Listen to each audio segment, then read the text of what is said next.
In today's world, where competition is high, law firms are finding it increasingly difficult to attract clients and retain existing ones.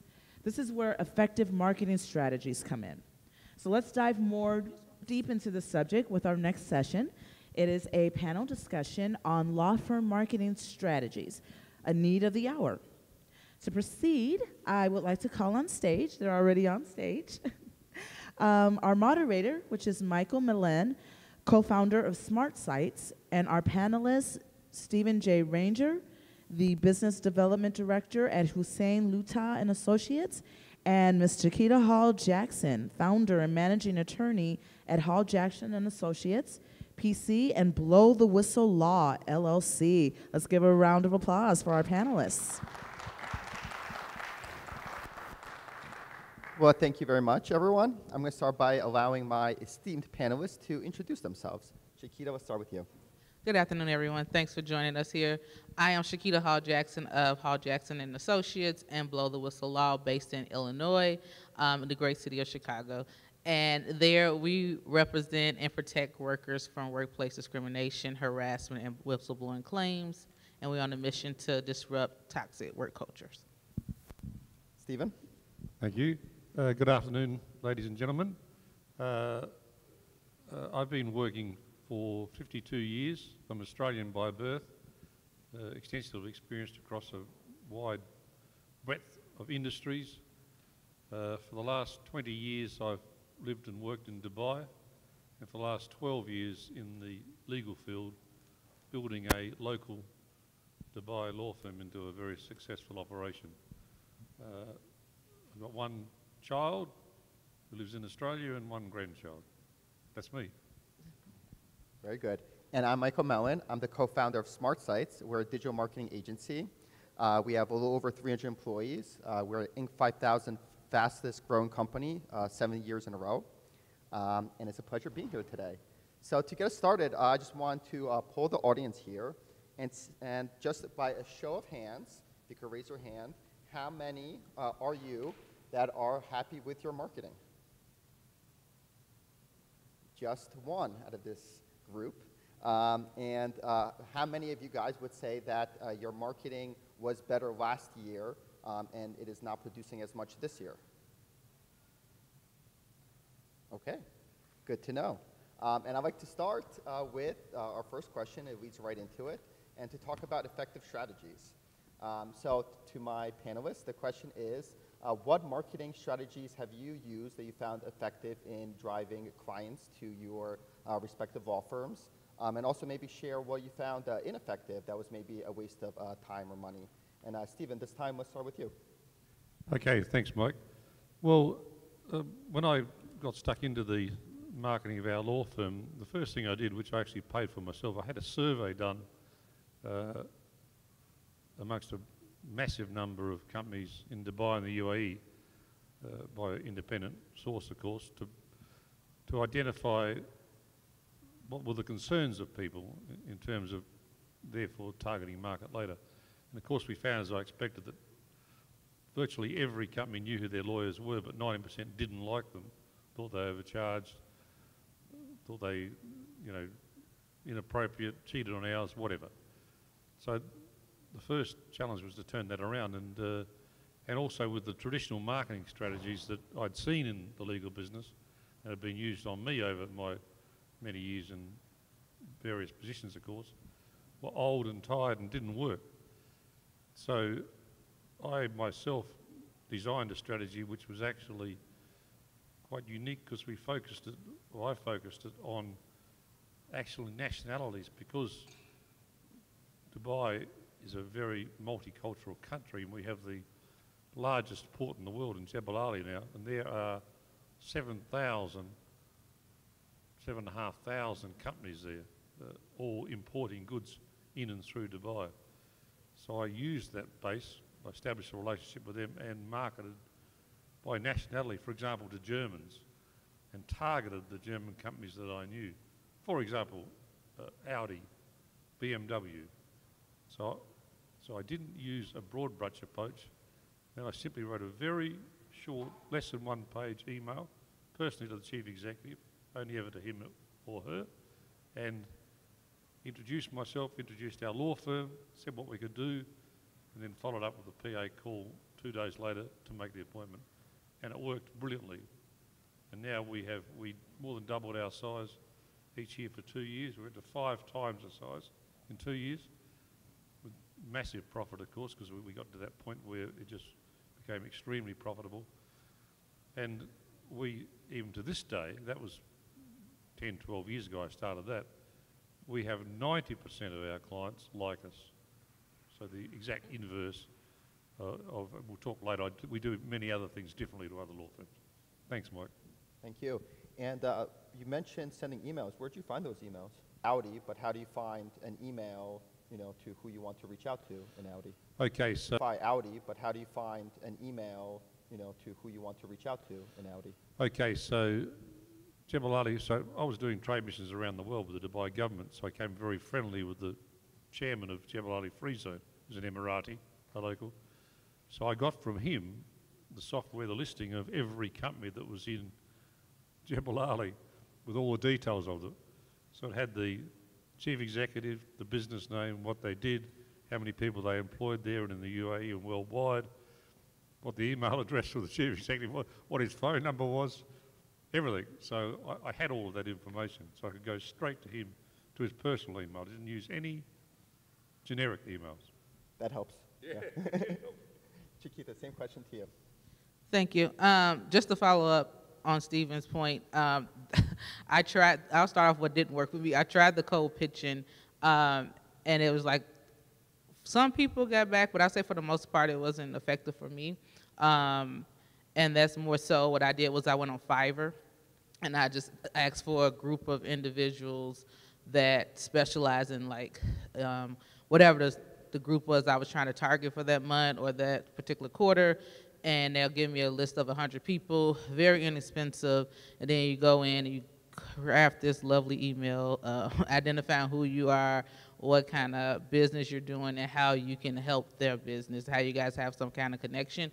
For me, it didn't personally work, but I know a few colleagues that it works just well for.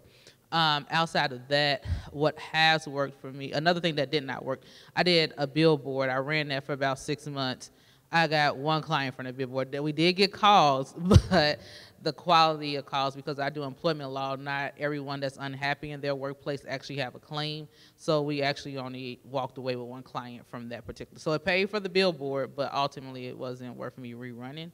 What has worked lately is I invested in a publicist. And so with that, I came here to get an award and speak on this lovely panel with you guys. And so with that, we sold that to the local news station, and I was able to get a feature this morning. I had to get up at 3 in the morning, but I was able to go to the local news station and spin it in my favor to get some publicity outside of my state. And we've been doing a lot of publicity in a number, we did the top 10 states that have high workplace discrimination claims and kind of target those individuals. And kind of this month is Social Awareness Month. If you're not physically and socially, available for your friends and your family, you're not going to be there at work. So we was able to spend that on work. Another thing that we have been doing is content. A lot of people don't care to be on social media. If you don't have it, that's a great thing because it is kind of addicting. But if you can get someone to outsource it to the content team to actually go in and give you strategies on what you should be doing, I got some great pointers on what to be doing up here, and just different things like that so that it can be sold in the marketplace. Because unfortunately, as much as we love to educate as lawyers and give people our lovely tips as an attorney, a lot of people want to get your social life. Oh, you're in Vegas this week, and oh, you wore this nice loud color suit. So they want to see all the glitz and glams of what it takes to become an attorney. So kind of use that to sell it in the marketplace. Very good. And you mentioned having PR appearances, the local TV broadcast. How do you get those appearances? Is it something that you have in-house PR person, or you have a third-party, PR agency, or how do you get those positions?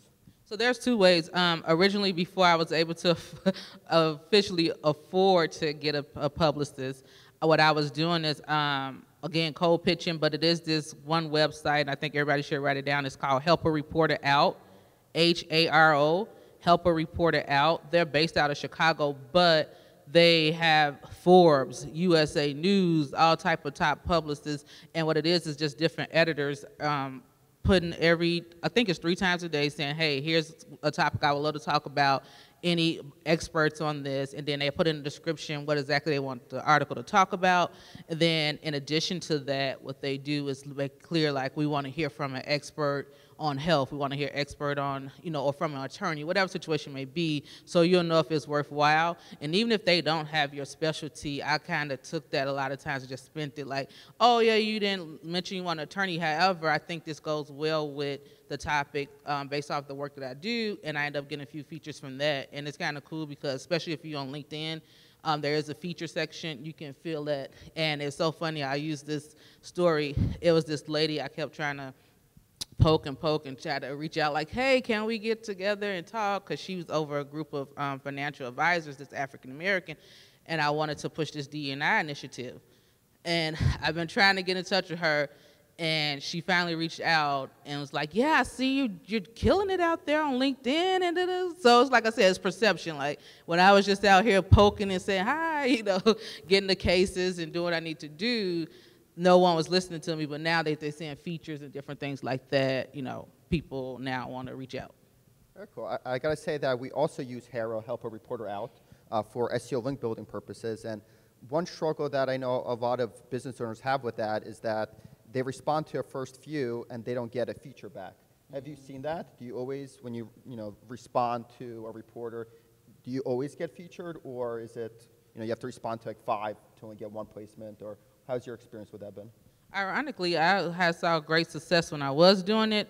Now, I didn't get every feature, but what I did is I made sure I found that connection point. And I did also go through some kind of brief training where they did say, don't put your whole life story out there. Like, no one wants to know about you. They want to know how you can help them. I'm an editor. I'm trying to get this feature in by tomorrow at noon. How can you help me? So just a brief introduction. Hi, I'm attorney Chiquita Hall-Jackson. I've been an employment law attorney for over 10 years, One sentence introduction. I saw your need for a feature on this. This is how I think we can help each other out. If there's a way I can assist, please feel free. I put my booking link in there for Calendly, and I was shocked, like, oh, someone's actually booked. Like, so, that type of stuff. Just make sure you're not sending them a 3-page paragraph. Like, here's what I did, here's my success. They don't hear all that. How can you help them get this feature out in a timely manner they want to get it out in? Those are some great tips. Stephen, before we move on to the next question, was there anything that you did in your law firm that was ineffective, that just wasted time, that you wouldn't recommend others trying? Yeah, I think, one of the things we tried was it was some time ago, so it's before the digital marketing revolution, if you like, took off, which obviously you, Mike, are a specialist in, so you know much more than I do. But the if you like, blanket or broad brush marketing we did, we found a bit of a waste of time because whilst we did pick up a number of clients from it, it was very hard work. The hit rate was much less than my targeted thing, and that's how I developed it. So we did find the traditional marketing strategies, which is part of your question there, ineffective and overall not profitable at the end of the day. Yeah. I gotta say, from my experience, things like Google Ads works really well for lawyers, but it depends how you do it. So a lot of times, like you said, when you go broad, when you're bidding on a term like corporate lawyer, you're going to get a lot of these clicks, but in the end, they're not going to convert well. But if you go really specific, like lemon law lawyer, then all of a sudden the clicks are usually cheaper and your conversion rates are a lot higher. So I would definitely recommend, if you're going on an approach like search marketing, go as specific as possible. Which leads me to my next question about differentiation. I think one of the biggest struggles with law firms is how to differentiate. There's hundreds of lawyers. If you look nationally, there's thousands, maybe even tens of thousands. How do you stand out from the crowd, and how do you communicate your unique value proposition? Chiquita, can we start with you? Yes, a lot of individuals that's in my marketplace, they are old school, so they have yet to really tap into the social media platform. They have yet to really I see of them on LinkedIn, and they're pretty much just posting like, hey, I spoke on the panel, or if they're a firm owner and they had a associate or someone go actually speak on the panel, something like that, they kind of publicize that. But they don't necessarily publicize their personal lives or anything like that, and just really don't put too much out there. And so that's one thing to drive the market, and then also just having a relatable story to my clientele. You're talking about discrimination, someone who has faced it in the workplace, so I kind of use that to my advantage. There's nothing more unique than yourself, so that makes sense. Stephen, go ahead. Thanks, Mike. Yeah, well, let me first start by saying for a lot of my life I've been a great believer in the one particular definition of insanity is to continue to do the same thing and expect a different result. So since I was obviously not insane, I didn't do that. So I did pretty much everything different. And the things that I disliked as a client of law firms, we changed everything. So for example, so these go into our USPs of course as well, we do very little stuff now on an hourly basis. So almost all of our work is done on a set fee, so we'll assess the case. Our clients are all introduced to us now, or we find them ourselves. We'll see them first free. I'll be there, even though I'm not a qualified lawyer, I have many other qualifications, with the head lawyer of that department. We'll assess the needs, and then if we can help, give them a fee proposal on a set fee basis. That, of course, is very different to most law firms, and our competitors can't match it because now we have so many of them that, you know, you get swings and roundabouts. Yes, you lose on some, you win on the others, and we always, well, 99% of the time, we're supposed to always get paid up front. So we take the risk and we get the reward of the money up front, one. And we also don't, another thing which people hate about law firms, and I know Chiquita will recognise this, and I hated it, was you ring up your lawyer to ask him about something. I remember I rang up one in Australia, wanted him to do, we'll bring a new shareholder into one of my companies, do a new shareholders agreement. I was talking to him for 10 minutes, sent me a bill for an hour, which was whatever it was at that time, $300 or something. Plus, he then decided to send me a new draft, and he charged $100 for photocopying. So we don't charge 1 cent to photocopy. We don't charge anything for a phone call, even if it's a long phone call. We do not charge. We don't margin anything. So in Dubai, of course, the courts are Arabic, so pretty much everything needs to be translated. So translation expenses, court fees, we don't margin anything, not 1 cent, and we're happy to show the account to our clients if they don't believe us. So we basically put it all into the fixed fee and take the risk, and the clients love that. We even actually have annual agreements, and I can give you one great example. When Qantas Airlines came to Dubai under their own right, about, I don't know, 10 years ago, I picked them up as a client, became a close personal friend with the chief executive, and I won the business. We're the only country in the world where Qantas does not use Clyde & Co, because we gave them an annual fee without litigation. We do them with or without. And initially, the first year, of course, we lost a fortune on paper, but after they'd been there for 8 years, we'd made a fortune because we had addressed, when I personally negotiated flyover rights over Iran, over Iraq, all those sorts of things for them. And they didn't have to pay all the hours. I mean, if they're paying for my time, they wouldn't have been able to afford it, obviously. So they didn't have to pay anything. They just paid the annual fee, and that's it.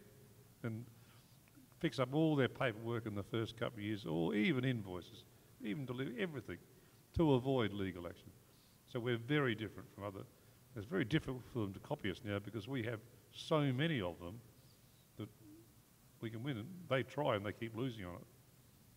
I have to say, for my agency, reputation was also, the main unique value proposition, and it's something that actually changed because when we were new, we didn't have a reputation, and we started out local, so it's very much maybe we didn't even need a reputation because hey, we are one of maybe 2 choices in this Bergen County, New Jersey, but then all of a sudden, when we looked at national, we had to have that reputation. Now we have over 1,000 5-star reviews, and there's only a small number of agencies, that have that caliber. So now we could go national and say, hey, we have the best reputation.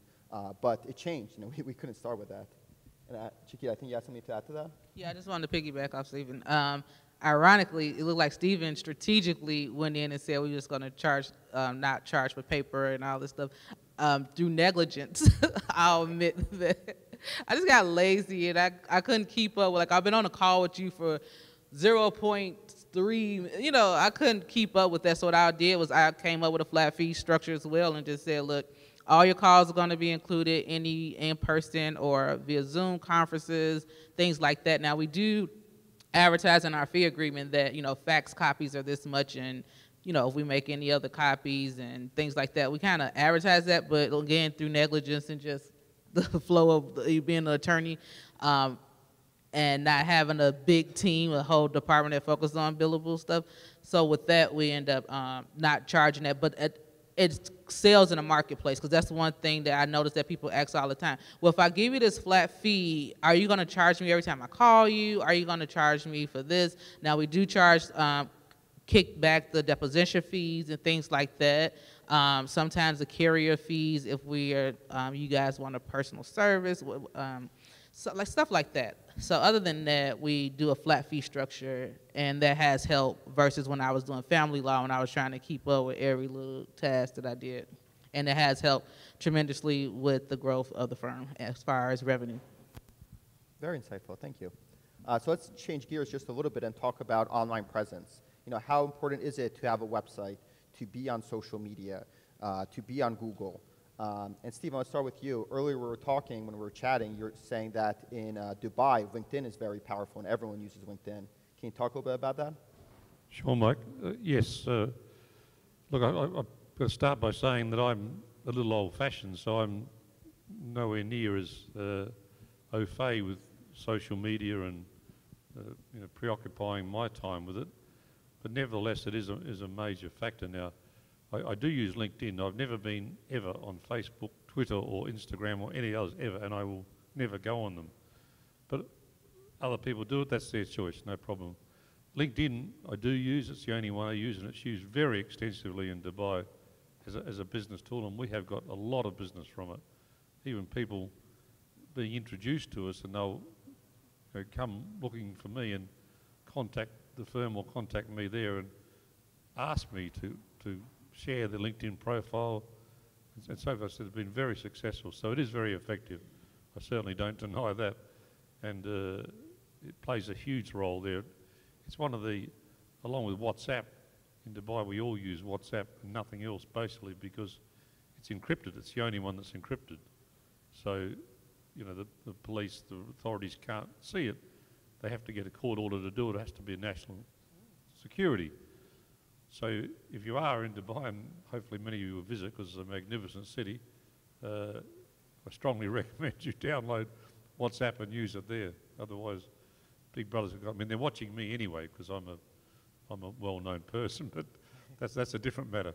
So yes, it's LinkedIn, very powerful there, and we are using now. I have a marketing manager. His job is pretty much to monitor and handle the social media stuff, which is, in our case, 90% LinkedIn, just because I'm, not skilled enough at it and not that interested in it myself personally. I commend you, Stephen, because I scroll all day on Facebook, just being nosy, and it puts me to sleep. I wake up on it, so I'm pretty sure you're doing great things without being on it, so don't feel bad. As far as me, LinkedIn, what I have noticed, this is my second conference within 14 days, and I went to a conference for National Employment Lawyers Association, and all the young people was like, "You don't have a business card? You don't have a business card?" I'm like, "No, but look, if you go look at www. You could always find me, in the hint, that number that's advertised there, that's actually my direct line." So, so it kind of funneled people to my website and to my LinkedIn. You can always find me on LinkedIn, Google me, things like that, kind of help bring that traffic and keep us at the top. We're like ranked number 3 top employment law firm in Chicago. So, just instead of doing a business card, some people, I used to love it. I still got it. I brought like 3 with me that I found on my desk on my way out. But I did find that I connected more people over the last 14 days by simply just telling people, follow me on LinkedIn, or go to my website. I have a personal website, www.chiquitahall-jackson.com. And then on there, under services, you can find all 3 of my different services. I do D&I, consulting, and training and things like that. And then I also do, the law firm, fighting on employee rights, and then I have a payroll line. So all 3 of that is there. So kind of once you're on there, you're going to start playing around, and you helping SEO for all 3. And then again, I am interested in Google Ads, but I have yet to run them. In my content team, they also run ads. They're like, no, we're going to organically build up your traffic and your followers, then we'll push through. But we have been tracking data as to who's calling our firm, and we get at least 7 calls a day. So I thank God for that, because at some point we used to beg for clients, right?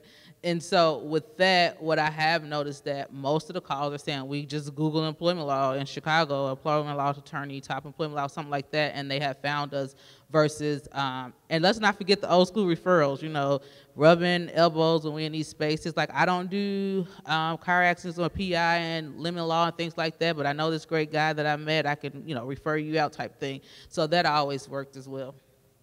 Cool, thank you. And one thing we talked about earlier, just the difference between being at a conference and giving out a business card versus saying, connect with me on LinkedIn. A business card, you're going to take them home, a pocket full of business cards. 9 months later, oh, who was that person I met at the conference? The chances you misplaced that business card, is pretty high. On LinkedIn, that's your digital Rolodex. You have that, you go on LinkedIn, you search there, you'll find that person. I got a couple in my pocket as well. I have a few as well, but it's a good trick. And can I just add, my husband, he's in the architect space, and he went to a conference about a year ago, and we were just talking last week, and he was like, I met this guy about a year ago at the conference coming back up, and he's like, I have yet to reach out to that guy, but I can, when I see him, I know him because we've been following each other on social media, and I know what his wife look like, I know what his kids look like, so I can always play it off and make that connection. How was the game last week or something like that, so that's another way for some, like you said, I know I have like cards like this thick sitting on my desk, and I can tell you half those people are, and I probably never even get an introduction email and say, hi, we met at the conference, let's follow up or something. You just get busy by the time you go back. Speaking of LinkedIn, I know that all 3 of us are on LinkedIn because we've already connected. So we will not be against you taking a picture of us or a video. You can find us on LinkedIn. Our names are right there on top. So that's a little pitch to ourselves. But let's talk about now the future of marketing for law firms. 10 years ago, 20 years ago, we weren't talking about LinkedIn. We weren't talking about Google. This has been relatively new. What's going to happen 10 years in the future, 20 years in the future? A big thing right now is generative AI. Any thoughts on how AI is going to impact, marketing for law firms? Chiquita, let's start with you. A lot of people are freaking out with AI is going to take over, or it's lawsuits out here with these 3 attorneys. I don't know if they lost their license, but their license was definitely suspended for using it to write a brief. What I have been doing, I was receiving an award for the National Employment Lawyers Association 2 weeks ago, and within that, they was in our hometown. I was the president of the organization in Illinois, and so with that, I used that I had to do a welcome. I put it in, I put in the language that I wanted to say, the key points, and it drafted a lovely welcome letter for me. So use it for things like that, but not necessarily your actual briefs and whatever else you might need to do, but definitely like if also for ads, when I run ads on social media, I do another thing that I did, I forgot, every month I host a webinar, and so with that I use ChatGPT to help me draft my ads, and I might go in and tweak it a little bit, but for the most part I kind of use that, and I believe that's definitely going to be a part of the future. I don't think social media is going anywhere. They just came out with Threads. And just so many other platforms I don't plan on touching, but I just think it's just going to be continue to add up different social media. So I think, honestly, to stay relevant, you just got to get okay with the idea of going on social media. And if it's not you, invest that money. Someone spoke yesterday was saying about put 20% into marketing, 20% of your revenue into marketing. Definitely see if you can get a content team for you, because I know with me, I miss the mark a lot of times. Oh, that could have been a great, opportunity to take a picture or do this and do that, and I don't do it. And one trick I did hear from my content team, and I'll share with you guys, was that If you find somebody enjoyable that's speaking, take a picture of them speaking, shout them out on LinkedIn or something, and that way they're in your thread, and then you guys can always connect, and you never know, their followers might need what you're doing and vice versa. Very good. Stephen, same question to you. Sure, thanks, Mike. Yeah, I think it's inevitable that in the law field, as virtually every other field, that digital marketing will become more prevalent, more predominant. Although, in my view, the broad brush approach is inefficient, as we were saying before. Certainly in the legal industry, I think. For example, I was just saying when we were chatting before that I got up at 4 a.m. this morning to do my emails because it's 11-hour time difference to Dubai. So because we were talking about it today, I had 23 digital marketing emails, 3 or 4 of them from digital marketing companies, of course. I deleted every one of them, just delete, delete, delete. So unless they get me in the first sentence, 5 or 6 words, unless they get me with something different, I just delete. I don't have time for it. And I'm still of the old school that I think it's a little bit rude and presumptive the way they go about it. If it's personalised, a different thing. And yes, sometimes there has been some good stuff there. So I think the predictive software that Microsoft uses, and I'm very aware of that because I'm a director of a software company, it can be very effective, and I know you were pointing out yourself because of your experience to me, how it can be very specifically targeted to the right sort of industries. And as you said earlier, Mike and Chiquita, the very specific notation of what you use in that software, and then not just broad brushing the same email, which is very obvious. They've sent to 1,000 people or whatever, and maybe they'll get 10 clients. So good luck to them, it's fine, but they're not going to get me. So in summary, I think that is the future in a substantial way. We are using it. I've got my marketing manager doing it, but in a much more targeted, specific manner. And if you like, cross-fertilising between my input and other, the other 2 directors of the company, as we said about targeting exactly which businesses we want. I'll tell you something that's interesting in my business is now that people are sometimes going to ChatGPT and these chat AIs instead of going to Google. There's kind of like a big scare in our market for a little while of, hey, less people are going to Google on this. The business is going to, the market is going to get smaller. But really, it actually opens up a new opportunity because guess what? If someone's going in ChatGPT and asking ChatGPT, who is the best, employment lawyer in Chicago, where's ChatGPT going to get that information from? How do you optimize for AI in ChatGPT? Right, so very similar to how we were optimizing for Google and search engines before. Now it's up and coming. You don't hear about it right now, but you're going to in a few years at least, or maybe next year if you're visit this conference, people will be talking about how do you actually make it that when they ask ChatGPT, this question, how do you optimize for ChatGPT? So that's something new in our industry. So listen, right now I want to see if there's any questions from the audience. I have a few extra questions prepared in case there's not, but I'd rather hear from you guys. Please go ahead, sir. I think they will ask that you take the mic if you can, or just talk loud enough because they are recording for those who are virtually. Thanks. Thank you. Do you network together? Because I'm looking to find a lawyer in Virginia that does not just employment law, but federal lawsuits. And it's nearly impossible for someone like me to get a lawyer to agree to put a federal lawsuit in for discrimination against a white guy. So to answer your question, yes, actually someone from LA reached out to me, and he's actually a prominent lawyer out there in employment law, and he wanted this case. It was for a police officer, first of her kind on the force, and she dealt with some sexual harassment, of course, some discrimination.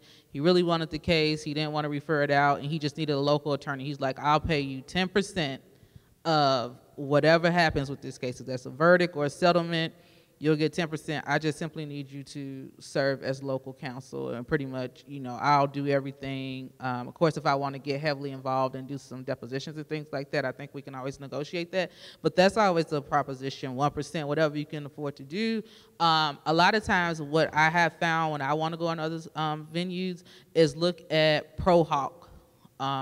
I think it's called ProHawk Vichy or something like that, where you can go in federal court, and long as it's like a nominal fee, $200 or $300 in those counties, and you can find, without being fully licensed in that state, they give you a temporary license just for that particular case. So for each case you do, you have to now go in and do it.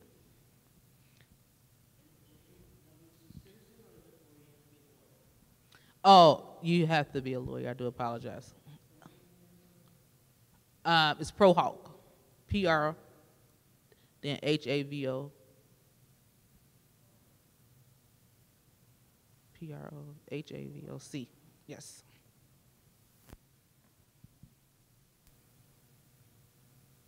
And do you? Oh, he's in Dubai, so. Yeah, so I don't really have a great deal to add to Chiquita there, because it's pretty much a US-specific question, I think, in that event. I mean, if it was in Dubai, someone came to us, we would help them. We would help them find. If we didn't do it, we do most of it. We would help you find somebody and recommend them someone that we thought was good. We'd be happy to do that if you found your way to us. But as I said, I really don't have any more to add to that. Thank you. Does anyone else have any questions? Go ahead, Please. line up. And then you'll be next, sir. Hello. So both of you all, spoke of chat, GPT and AI.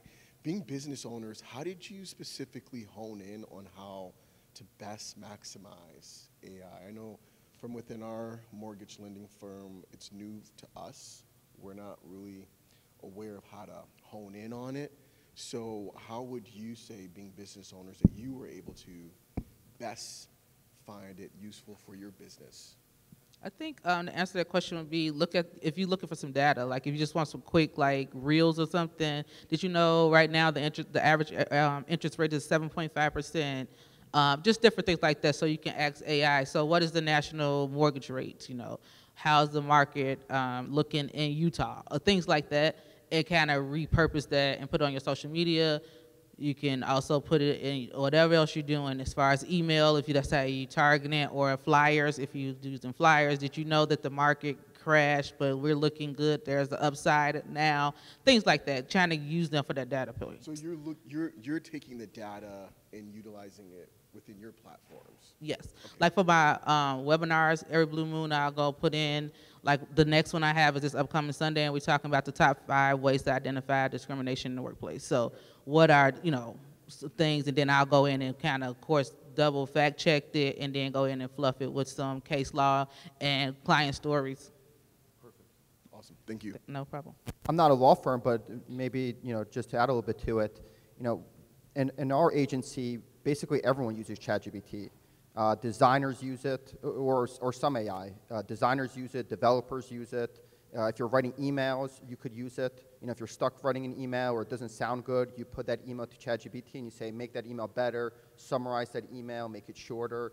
And one thing, I gave actually a whole speech on AI and digital marketing a couple weeks ago, and one thing I found pretty ridiculous when I saw it is there was a company that was hiring an AI prompt engineer.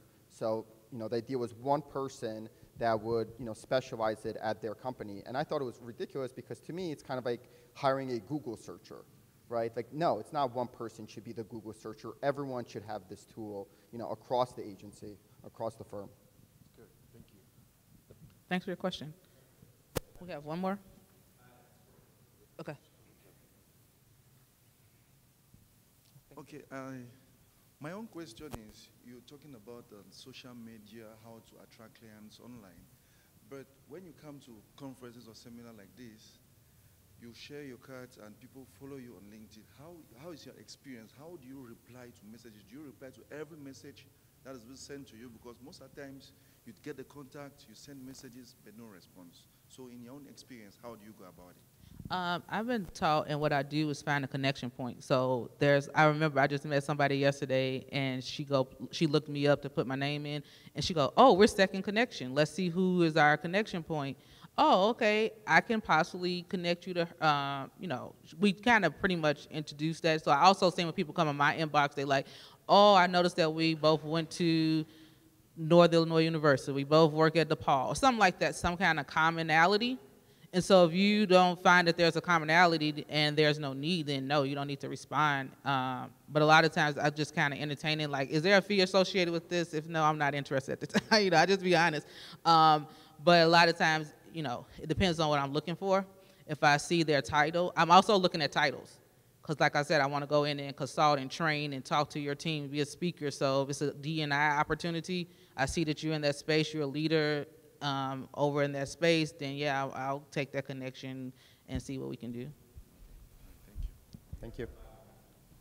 Not a problem. And don't feel afraid to, don't connect if you don't feel the need to connect.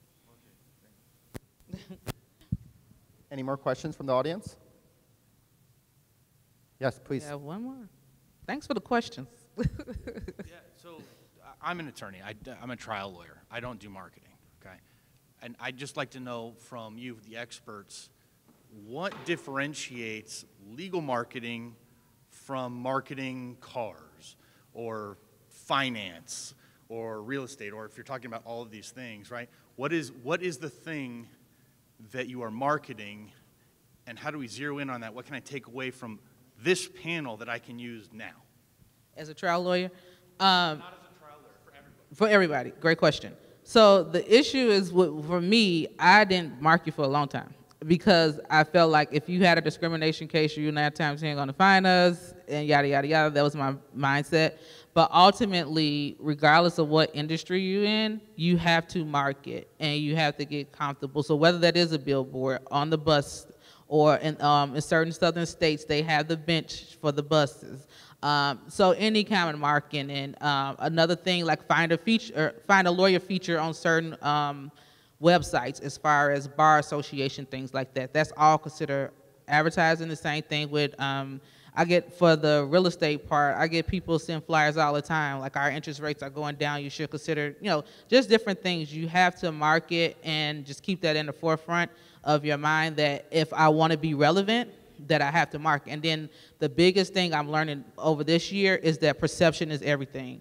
And so as long as I was that little attorney walking down the street or on social media just doing little things, it wasn't until I now got a glam team doing makeup and doing, like, just all that is considered marketing.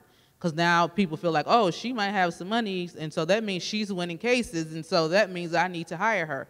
Versus, me just showing up as my regular self and just being chill, my joggers on and things like that. It's like, okay, she's a struggling attorney. Unfortunately, that's how people perceive us. So you have to feed into that, whatever market you're in. Go ahead. Yeah, thank you, Mike. Thanks for the question. Good question. Yeah, I actually see it because I've had obviously a long career across a number of industries. I do see it very differently, and I think the major difference and the point of difference is the ability and the necessity in a law firm to target exactly where you want to go. So let's say, for example, specifically, if I can say it, we did this ourselves, as I was saying earlier. So, admittedly, I had a business base of 7,500 companies, all the leading companies of the world. So we did a joint venture of an international law firm, which we still own, who were German-based. So we targeted German companies, and we targeted industries like German car manufacturing, various industries. I won't go on because we don't have much time to go, and very specifically then looked at the companies that were doing that in our marketplace and then specifically targeted them. So we didn't use digital marketing at that time. I was talking 10, 12 years ago. We're still doing it, and I still do it myself. But we now do use more digital marketing using this predictive software to identify. So I see that as a very specific differentiation in the legal field from other fields, and I hope that helps. I'll say from my industry, there's a lot of similarities, and I could say that because we do digital marketing for lawyers, which may be 10% of our clientele, also dealerships, which is probably 20%, and also doctors, which is another 10 to 20%. And while the communication and messaging is different, there are a lot of similarities. For example, say you're marketing a dentist, right? And they're trying to get cosmetic, dental procedures, right? If you go out there and you target just the keyword dentist, that's not going to give you a good return. If you go out there and target the keyword cosmetic dentist, a little bit better. If now you're saying porcelain veneers and you want to target just high net worth individuals, that's really good targeting. And then the same thing for a law firm. For example, we have one law firm, they specialize in divorce cases for high net worth individuals. So again, completely different keyword than the dentist, but I'm also going to market and saying, I want to target high net worth individuals. And I'll say, don't be afraid to niche and know. For a long time, I felt bad if I say, I want to help workers, but I want to help high-level executives. I felt bad for wanting to do that, right? Everyone needs to help the little guy. But there is a market in high-level executives, so keep that in mind. Don't be afraid to kind of niche and zone into somewhere where you know will actually feed your marketplace and can afford your prices. I think that's all the time we have. Thank you. Yes. Thank you so much, panelists, for that thought-provoking conversation. Let's give them a round of applause.